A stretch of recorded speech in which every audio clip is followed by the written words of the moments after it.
com os irmãos 3 elementos do dirigente. 3 pontos fundamentais. Oi? Só tem eu na sala? Se você olhar embaixo, não, em cima, no canto superior Tá direito, aqui.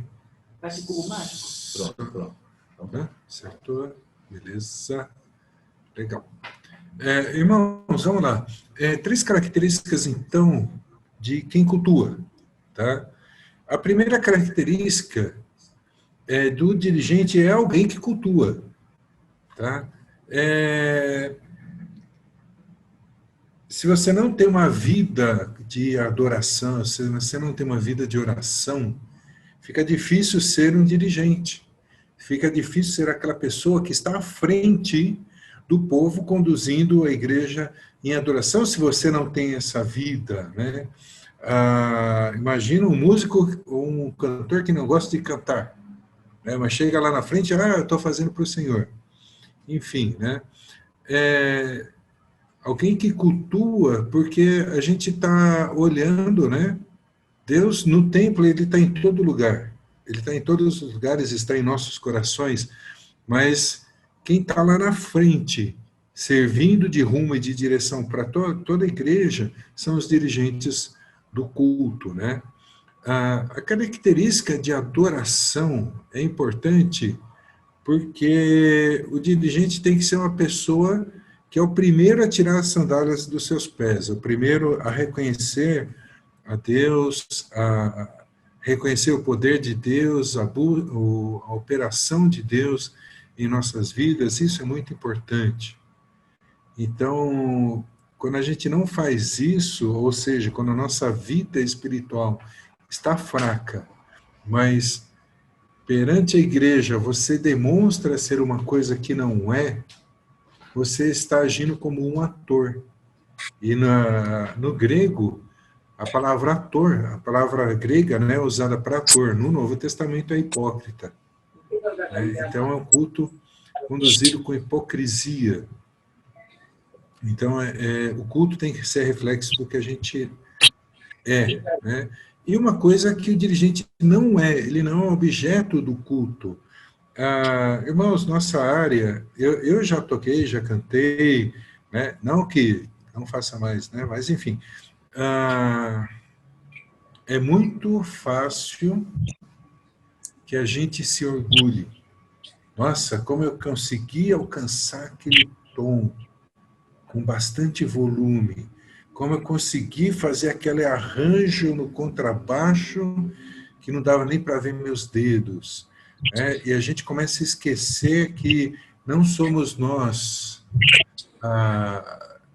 né? Não somos nós o centro da adoração. A Rita levantou a mão, Rita? Não, eu não sei mexer, não sei o que eu estou fazendo. Então tá.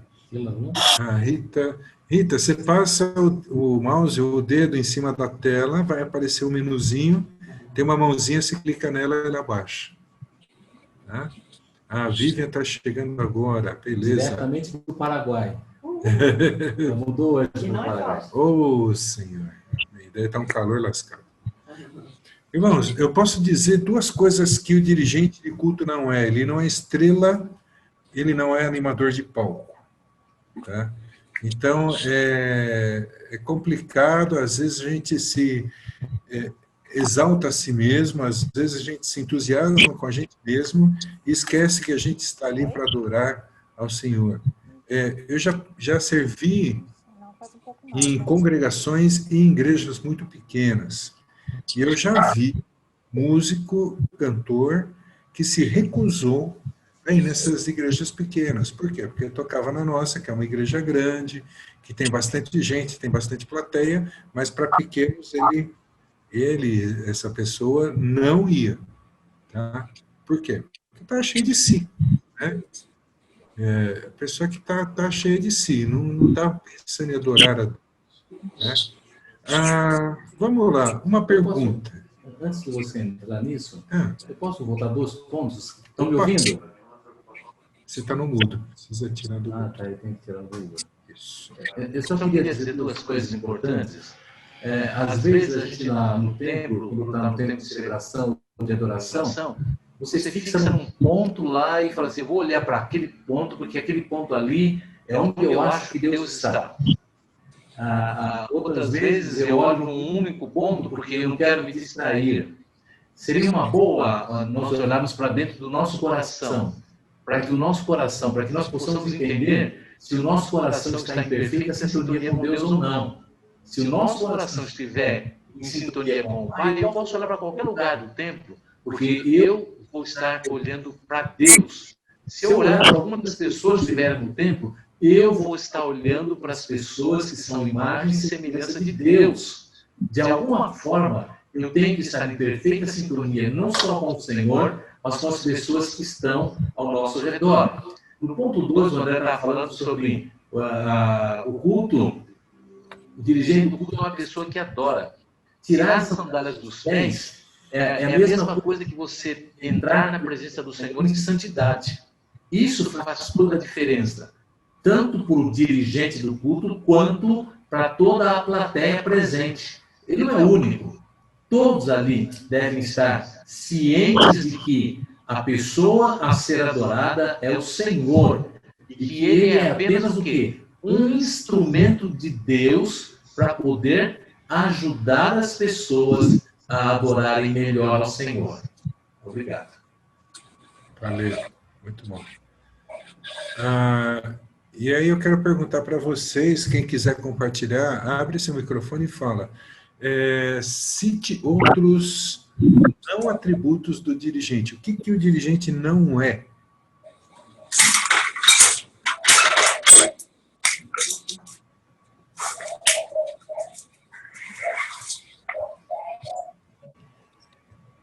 E aí, o que vocês me dizem?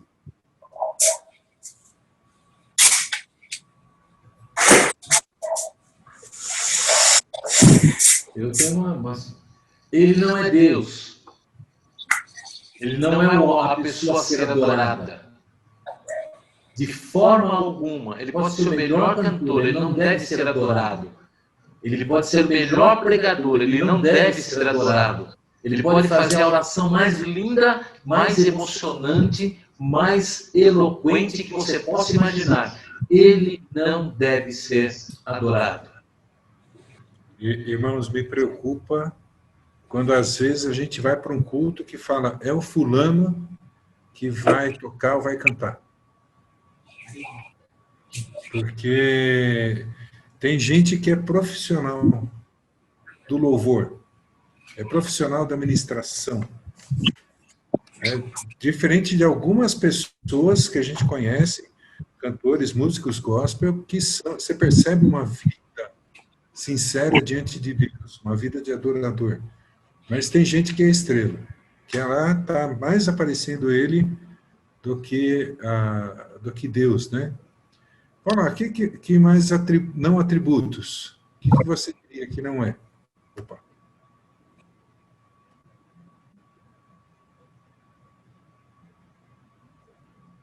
Nossa, gente, que silêncio. Ajuda aí, professor.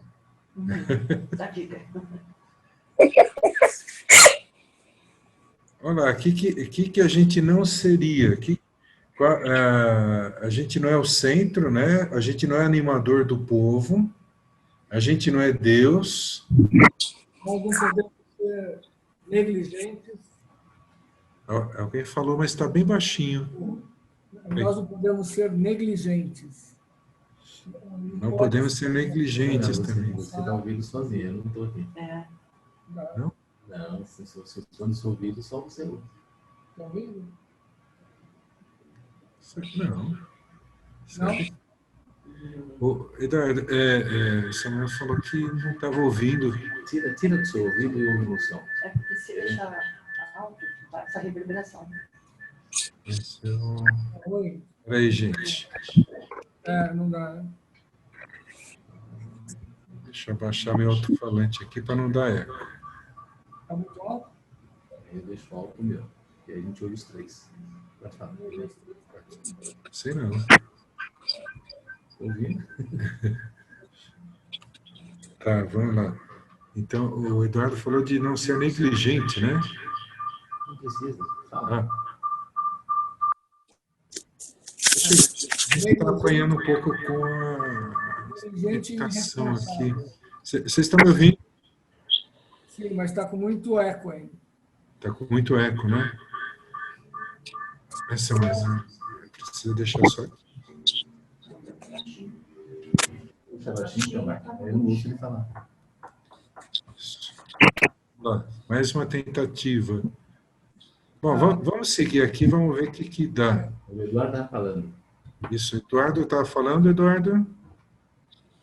Também o oposto do dirigente estrela é o dirigente irresponsável, que não só ele não quer aparecer, mas também não faz questão do que está acontecendo. Ele está lá por uma obrigação, por alguma outra razão que não seja o louvor a Deus. Então, isso é muito ruim, porque acaba não tendo excelência. Legal, legal. Isso também é verdade. Isso é uma coisa que a gente tem que... Os dois extremos são ruins, né? Os dois extremos são complicados. E uma segunda característica dos dirigentes do culto é que somos ministros de Deus, irmãos. Como ministro de Deus, o que acontece? O que é um ministro de Estado? O presidente é eleito, ou a rainha, o rei, recebe lá a sua majestade. O ministro, ele trabalha para o presidente, para o rei, para a rainha, mas ele não foi eleito, ele recebe uma autoridade de alguém que tem essa autoridade. Quando a gente está no culto, dirigindo o culto, nós ministramos, então recebemos a autoridade de Deus para executar essa ministração. Então, ela tem que ser feita com transparência. O pastor Samuel colocou aqui, né? A pessoa que estava lá pregando e falando, e a esposa estava na parte de trás, né? Falando que ele... horrível, né? O testemunho dele, porque ele tinha brigado com a esposa. Então, às vezes, a gente tem que ter um pouco de transparência, de chegar para a igreja e falar, olha, irmãos, hoje não estou bem, ou chegar para a sua liderança e falar, hoje não estou bem, ou aconteceu alguma coisa, ou estou muito cansado, para que a gente possa exercer com fidelidade esse ministério. Aí a pergunta que fica é quanto de transparência? Às vezes a pessoa usa o púlpito para lavar a roupa suja. É um negócio complicado, tá, gente? O pedido de perdão do pecado tem que ser tão público quanto o pecado. De repente a pessoa expõe a sua vida inteira ali na igreja e traz escândalo para o evangelho de uma coisa desnecessária. A nossa liderança de culto é um trabalho sacerdotal, porém entre aspas. O que acontece? Por que entre aspas? Todos nós somos sacerdotes. Não é, a função do sacerdote no Antigo Testamento era se colocar entre a pessoa e Deus. Então está aqui Deus, a pessoa, e o sacerdote representava a pessoa, para que a pessoa não chegasse diretamente a Deus e não fosse consumido pelo seu pecado. Mas no Novo Testamento, o ofício sacerdotal é dado a todos nós. Então, todos nós somos sacerdotes, porém, o dirigente do culto lidera essa pessoa na presença de Deus. O dirigente do culto leva essa pessoa diante de Deus. Então, entre aspas, somos sacerdotes, só que não. Né? Ainda assim, em última instância, a responsabilidade é de cada pessoa, e a gente tem que enfatizar isso, né? Mas como liderança é algo que tem que ser exercido com temor e tremor perante Deus. Já vi músico, já vi cantor passar na frente de outro, pegar solo de outro no meio do culto. Eu já vi músico fazer dancinha no palco, no púlpito, né? O púlpito é onde o pregador fica, lá no palco. Eu já vi ah, tanta coisa, gente, misericórdia, né?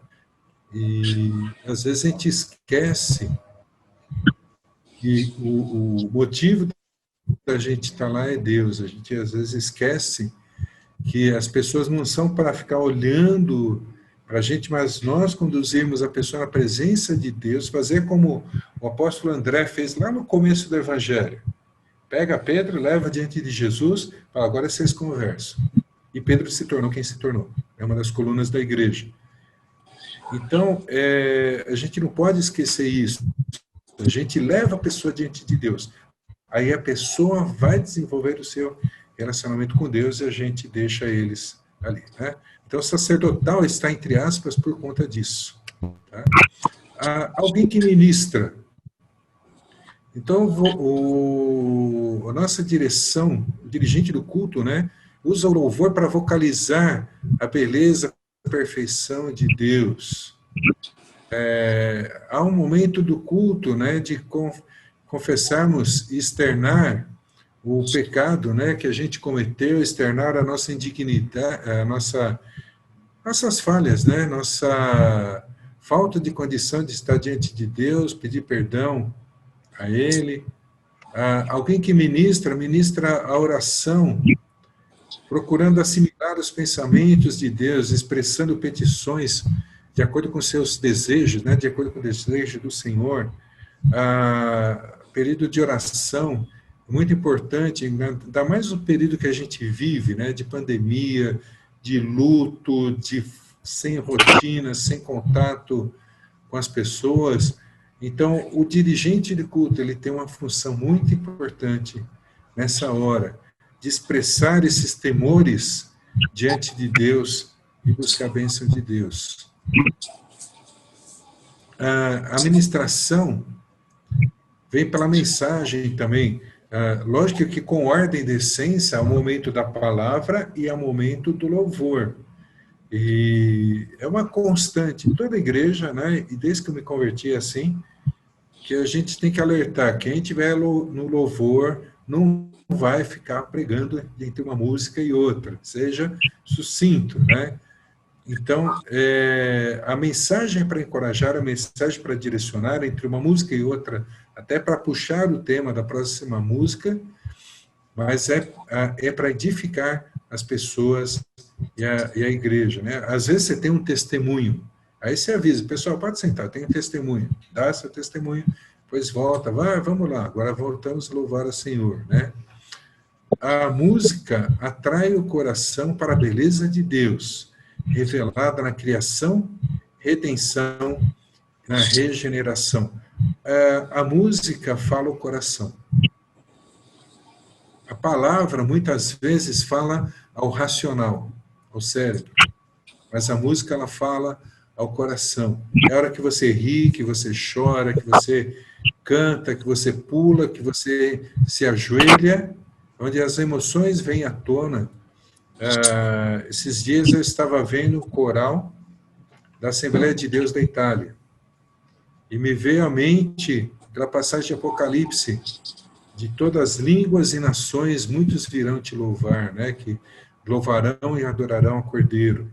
Irmãos, eu me emocionei, eu chorei, porque eu vi pessoas de uma língua que não é a nossa, de um lugar que o evangelho é muito difícil de ser pregado, mas o povo ali louvando e adorando ao Senhor.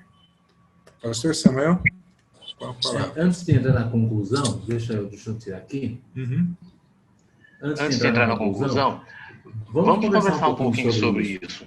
Você é alguém que ministra diante do Senhor?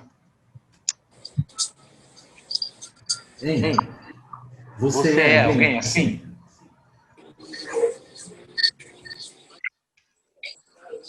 Você já parou para pensar o que Deus espera da nossa vida, ou da sua vida, enquanto ministradores ou dirigentes de um tempo de celebração e adoração? É que às vezes a gente faz quase que no automático, não é? A gente aprendeu, sabe, decora como é que é a ordem, aí você vai lá, faz algumas coisas que você está habituado a ver, faz algumas coisas que você está habituado a fazer, mas sem nenhuma preocupação maior de estar fazendo alguma coisa além daquilo que Deus espera de você. O ideal seria, toda vez que nós nos reunimos como igreja para celebrar, para adorar o Senhor, que eu esperasse uma surpresa da parte de Deus. Deus tem que me surpreender de alguma forma, porque senão a gente entra na presença do Senhor em adoração, em louvor, em celebração, faz tudo no automático e sai de lá tipo assim, foi muito ruim, não gostei do culto hoje. Por quê? Porque o culto não foi dirigido para Deus, ele foi dirigido para qualquer pessoa, menos para Deus. E quando o culto não é dirigido para Deus, não tem por que eu não gostar, eu não vou gostar mesmo, porque não é para Deus. Agora, quando eu faço para Deus, eu faço o meu melhor. Eu faço da forma que Deus espera que eu faça. Quero contar para vocês um exemplo de uma ilustração de uma música que nós temos um pouquinho de tempo, então eu quero contar isso para vocês. Houve um compositor chamado... como é que é o nome dele, gente? Ele fez o Renova-me, Senhor Jesus. Marcos Witt. Ele fez essa música e um dia ele era pastor de uma igreja grande na área de música. A igreja dele tinha 10 mil membros. E aí Deus mandou ele sair. Ele falou, se Deus está me tirando de uma igreja de 10 mil membros, talvez ele venha me colocar numa igreja de 20 membros. E aí ele começou a visitar as igrejas grandes da região onde ele morava. E nenhuma igreja nem o chamava para pregar, nem para cantar, nem para falar nada. E ele falou assim, claro, tá bom, Deus, onde é que o senhor quer que eu vá? Um dia Deus falou no coração dele, sabe aquela igreja pequenininha que tem no fim da sua rua? Ele falou, tá bom, Deus, eu vou lá, porque afinal de contas, né, tô sem ir na igreja nenhuma, eu vou lá, vou me apresentar e vou cantar uma música para os irmãos lá. Pegou o violão e foi para a igreja. Quando ele chegou lá, numa igreja de 300, 400 membros, ele chegou, o pastor estava sozinho, terminando de arrumar a celebração. E ele chegou e se apresentou. Pastor, eu sou o Marcos Witt, eu sou cantor, eu sou adorador, eu sou ministro de louvor, eu sou pastor, eu sou servo. Quando ele falou, eu sou servo, o pastor levantou a cabeça e falou assim, o irmão é servo? Que bom! É o seguinte, pastor, ontem teve culto da juventude e o nosso zelador ficou doente e ele não conseguiu vir hoje cedo para limpar os banheiros. O irmão pode dar uma corridinha lá e dar uma arrumada nos banheiros para mim?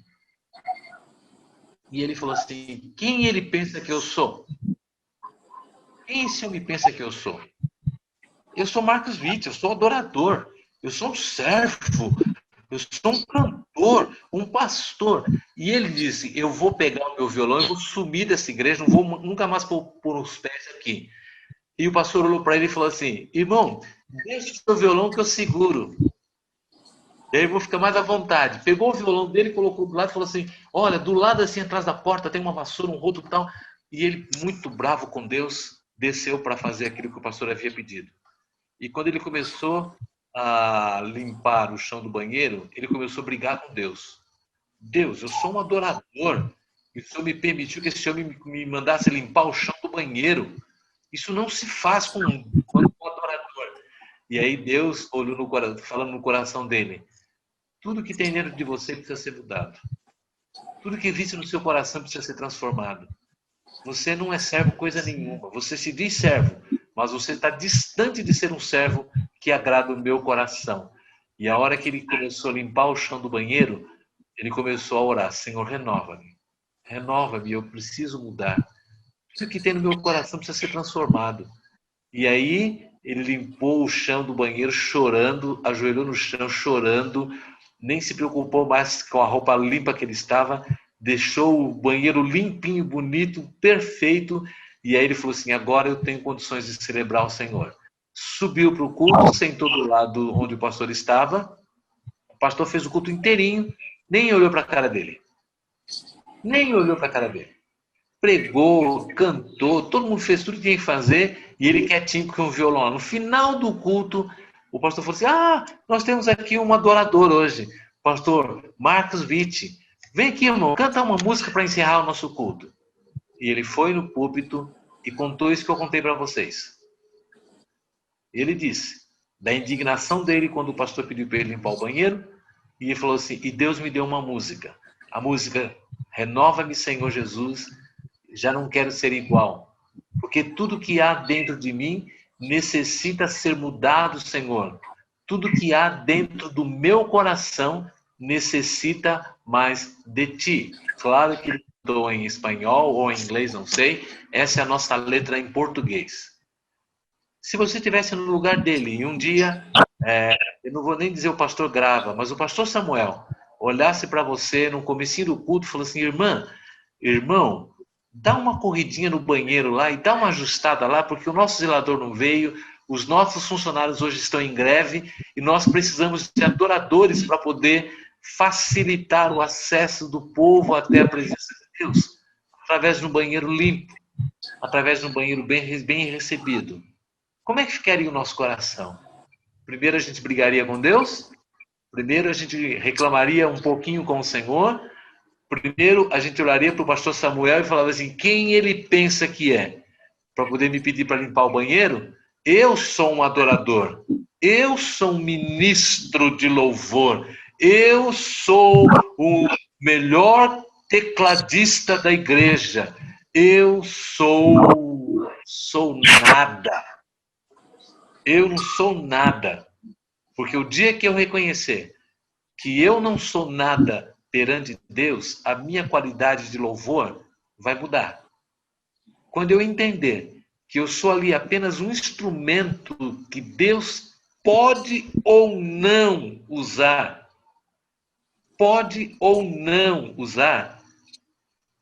aí alguma coisa vai mudar no meu coração.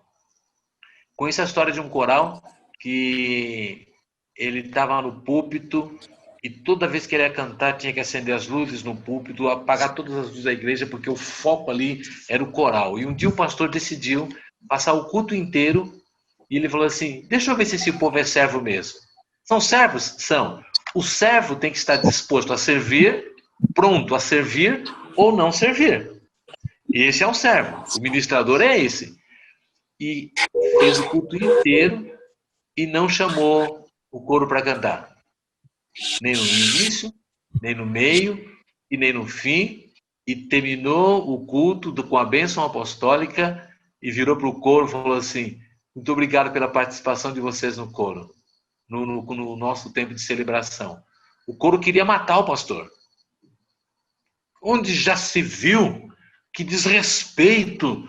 Nós estávamos aqui para servir e o irmão não nos usou. Ué, o servo de verdade é aquele que tem que estar pronto para servir ou não servir. Ele continua sendo servo. Ele continua sendo servo. Eu gostaria que eu e você, no nosso próximo tempo de celebração e de adoração, estejamos prontos para servir, se Deus permitir, não servir, se Deus permitir. De todo jeito, isso não pode roubar a paz no meu coração. Isso não pode roubar a alegria da presença do Senhor na minha vida.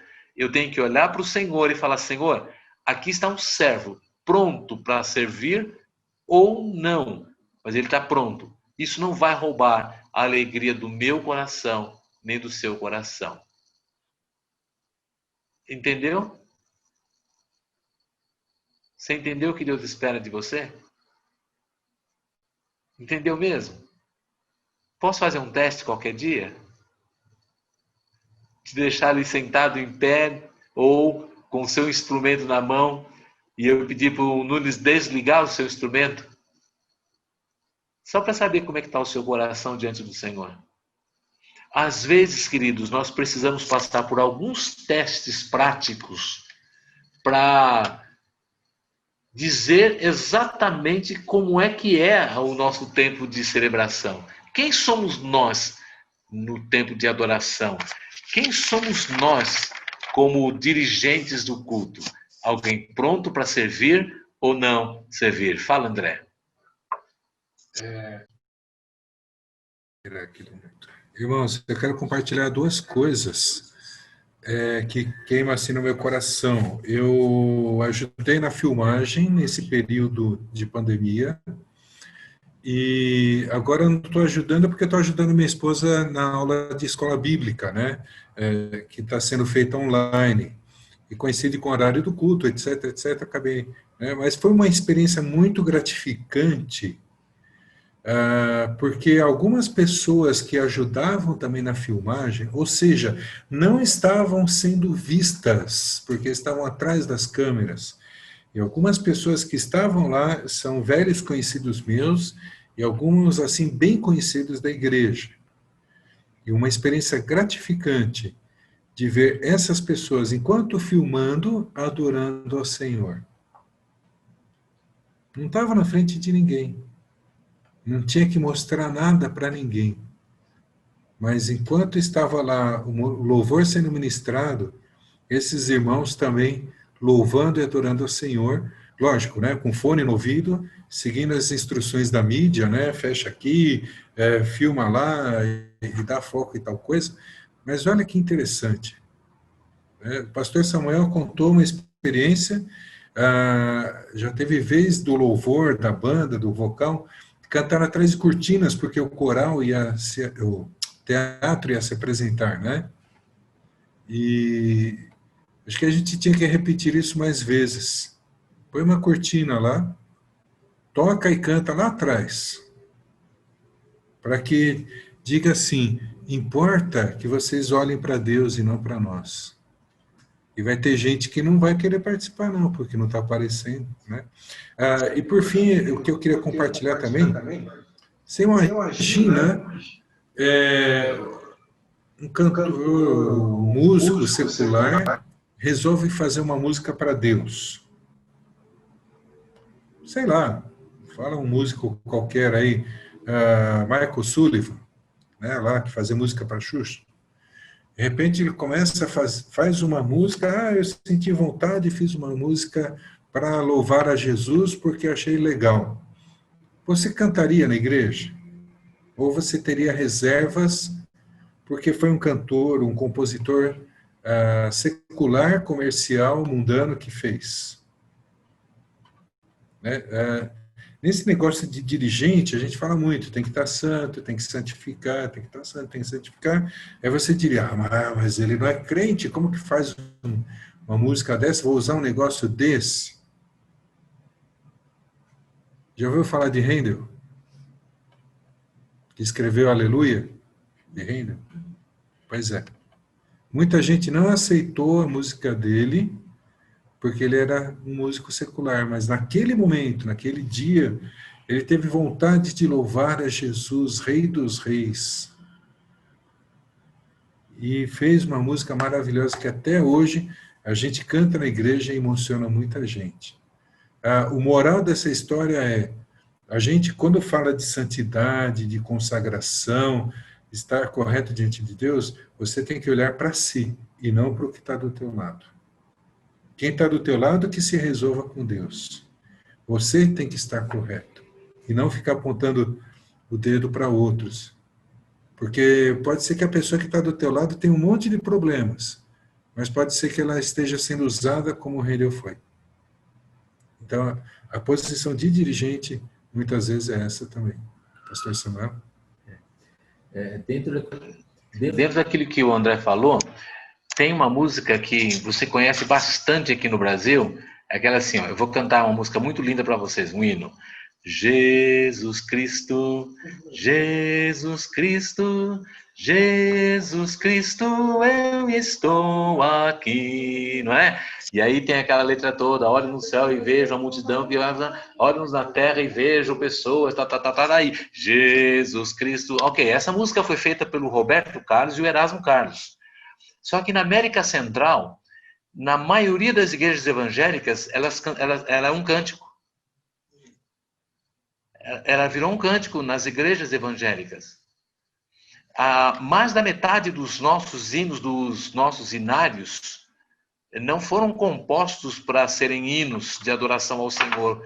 Eram músicas seculares que alguém usou a letra a música e colocou uma letra evangélica, uma letra de adoração, ou seja, elas foram santificadas pelo uso para a glória do Senhor, foram separadas para Deus. Não foram feitas exclusivamente para Deus, mas foram usadas e separadas, porque toda música, todo ritmo, tudo é do Senhor. O diabo pegou algumas coisas, mas tudo é do Senhor. A gente só precisa tomar muito cuidado para que a música realmente traga glória para Deus e não para nós. Eu gosto muito de algumas músicas que falam de testemunho de vida pessoal, mas se essa música não falar nada de Jesus, para mim ela não serve. Porque, eu era assim, assim, assim, assim, assim, 18 minutos da música eu era assim, e no final Jesus apareceu. Pronto, amém. Opa, peraí. Aí a glória toda parece que é tudo em direção àquela pessoa. E qual é a posição que Jesus ocupa na minha vida de verdade? Muito bem. Agora, você vai abrir o seu microfone. Você tem uma conclusão ainda aí? Já tem conclusão? Eu tenho uma parte aqui para falar. Pode ir. Olha aqui. Só uma aplicação para o seu coração, para você pensar um pouquinho. Os dirigentes de culto e todos os membros da igreja devem investir tempo, oração e preparo para que ofereçam o melhor do seu trabalho para o louvor e honrar ao Senhor. Quanto mais adequada for a visão que temos acerca de quem é o nosso Deus, o quanto mais conscientes formos da honra conferida aos que se aproximam do santuário de Deus para o cultuar, melhor será a nossa compreensão do investimento emocional e espiritual de nossa vida nesse ministério de direção do culto ao Senhor. Honra, glória e louvor. Quando Deus nos permite estar ali no púlpito para fazer qualquer coisa como dirigente ao Senhor, eu tenho que ter na minha mente, no meu coração, a certeza e a convicção de que eu estou ali para levar aquele povo para a adoração ao Senhor. Eu não posso correr o risco de ser instrumentos de Satanás para impedir que a glória do Senhor seja derramada no coração da igreja. Eu não posso correr o risco de roubar a glória que é do Senhor. Ai, mas como eu sou bom, né? Uau! Se não fosse eu, essa igreja não seria o que é, né? Uau! Como eu canto bem, como eu toco bem. Nossa, se não fosse eu, Deus, desculpa, viu? Eu sei que é para o Senhor, deveria ser para o Senhor, mas olha, isso aqui, se não fosse eu, não ia acontecer. Pronto, a minha nota já é 0. A minha nota já é 0. O que Deus espera da minha e da sua vida é que eu e você tenhamos a consciência de que somos meros instrumentos, servos nas mãos de Deus. Você já viu aqueles filmes onde tem mordomo? Ou, vou um pouquinho mais atrás, naquela época da escravatura, onde tinha um negro em pé do lado do senhor feudal. Ele nem piscava, ele estava ali. Às vezes, num filme, você assiste, ele fica o filme inteiro sem se mexer. Por quê? Ele não foi requerido para fazer nenhum serviço. Ele estava ali como servo, não estava? Ele serviu? Aparentemente não. Mas ele serviu sim, estando à disposição do seu Senhor. É isso que Deus espera da minha e da sua vida. Um coração disponível, um coração pronto para adorar, um coração pronto para servir ou não servir, um coração quebrantado, esperando uma ordem do Senhor, para que eu realize alguma coisa para Ele. Quando eu tiver essa consciência, aí eu vou entrar na igreja, no tempo de celebração, feliz da vida se eu servir ou não servir. Alguns dias eu estou na direção do culto, cantando ou não. Mas se você não percebe, quando eu não estou sentado no púlpito lá, eu estou lá sentado na igreja, tão feliz quanto se eu estivesse lá na frente. Por quê? Eu entendi que eu estou ali para adorar a Deus, servindo ou não servindo. Essa deve ser a nossa postura, o nosso estilo de vida. Pense nisso. quando nós nos reunirmos a próxima vez, que deverá ser domingo agora. Domingo nós teremos ceia do Senhor, não é? Se você não foi ainda à igreja nesse tempo de retorno, olha, ligue para alguém e fala assim, vá lá, vamos. Está sendo um tempo muito precioso na presença do Senhor. Nós estamos tomando toda a preocupação e todo o cuidado para que você volte a celebrar ao Senhor com cuidado, com carinho, com toda a como é o termo que eu quero usar? Com toda a segurança, queridos, com toda a segurança necessária para que você possa servir e adorar ao Senhor com todo o coração. E eu espero encontrar vocês no próximo domingo juntos para adorarmos e servirmos ao Senhor. Marcelo, abre a sua tela, por favor. Marcelo? Aê, tá aí. Queridos, é sempre uma alegria. Quem é a Tânia Forceto, que está no 2 microfones, está no celular também? É outra dela. É a outra? Você está com duas? Ela está com o celular e o... Ah, você está com o celular e o computador? Uhum. Ah, então tá bom. Obrigado. Mas Rita, abre sua... Rita? Nossa, eu tô atrás. Rita, você me ouve? Eu ouvi uma piadinha dizendo que às vezes a gente, nesses aulas online, quando a pessoa está escondida, fica assim, você me ouve? Parece que você é um espírita, né? Você me ouve? Fala alguma coisa. Né? Quem é espírita sabe que já foi espírita, sabe o que eu estou falando. É só brincadeira. Só para descontrair um pouquinho. Mas a gente precisa entender. Nossa posição é algo sublime na parte de Deus. Eu escuto só Eu disse lá atrás, eu sou tentado, de verdade, a utilizar somente aquelas pessoas que estão participando da classe, dos momentos de celebração. Eu fico com muita vontade de fazer isso.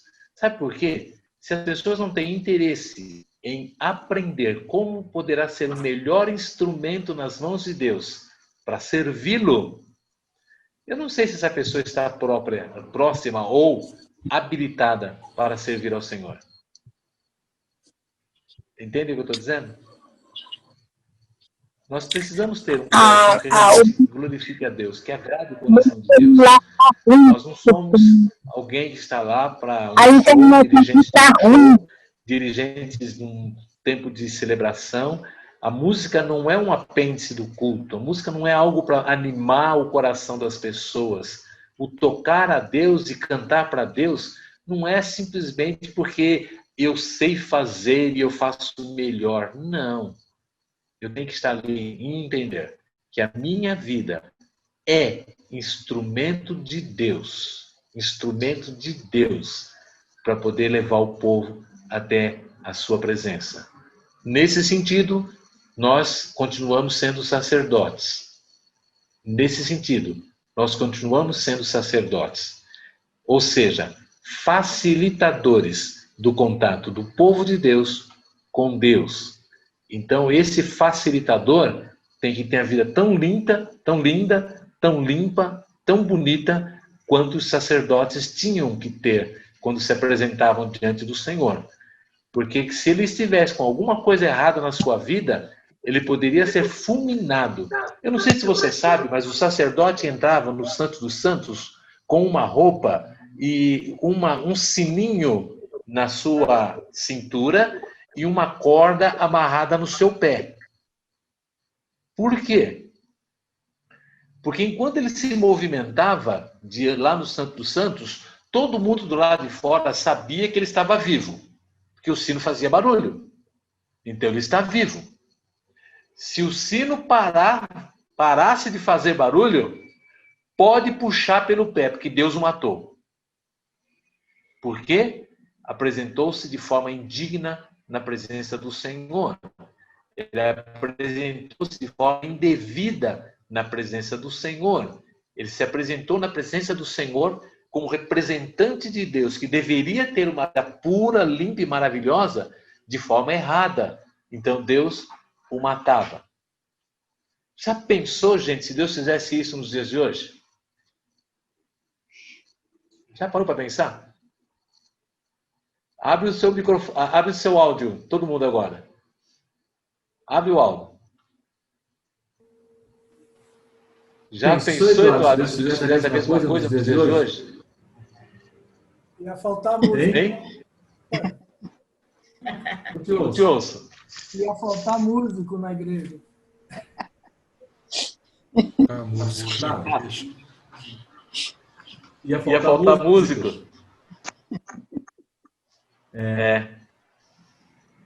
Ia faltar adoradores. Ou artistas. Ou sei lá o quê. Ia faltar.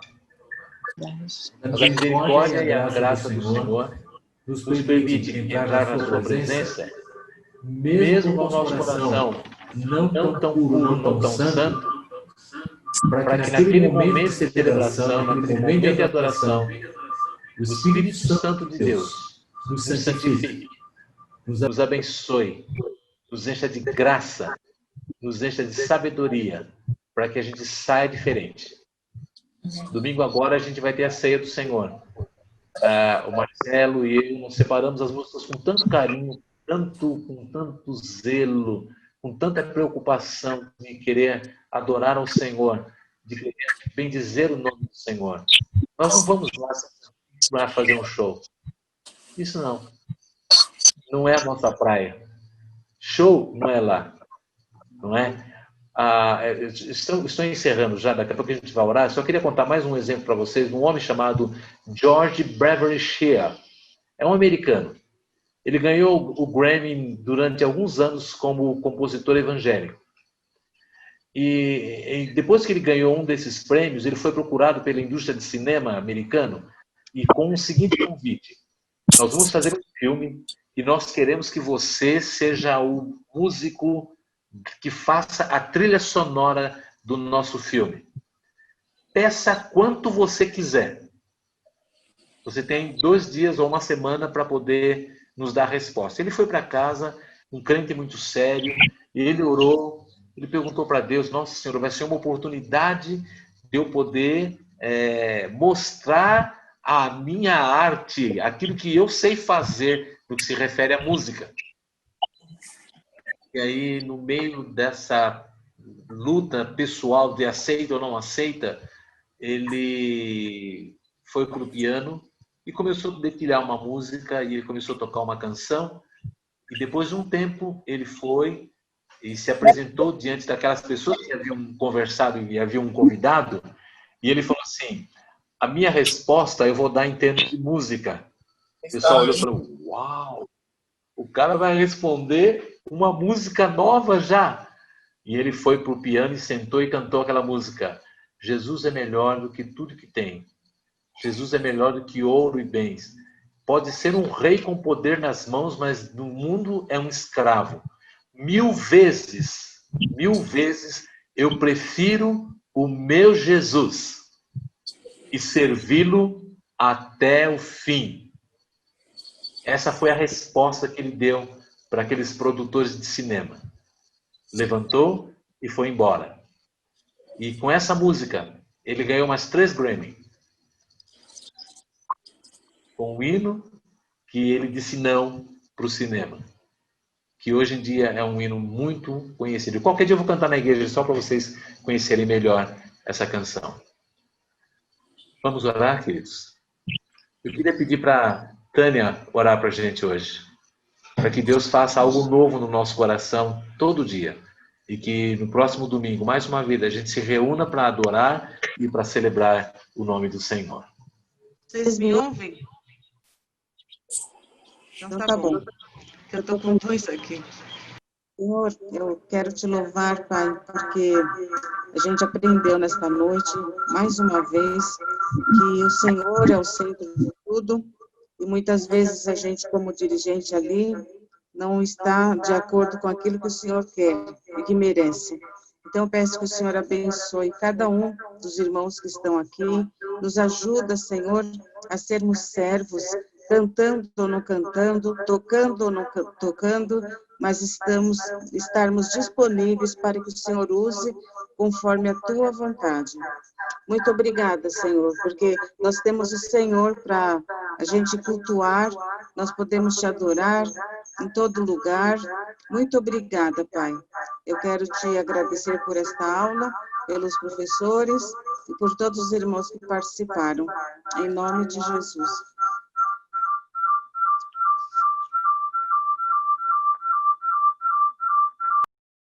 Deus abençoe a todos.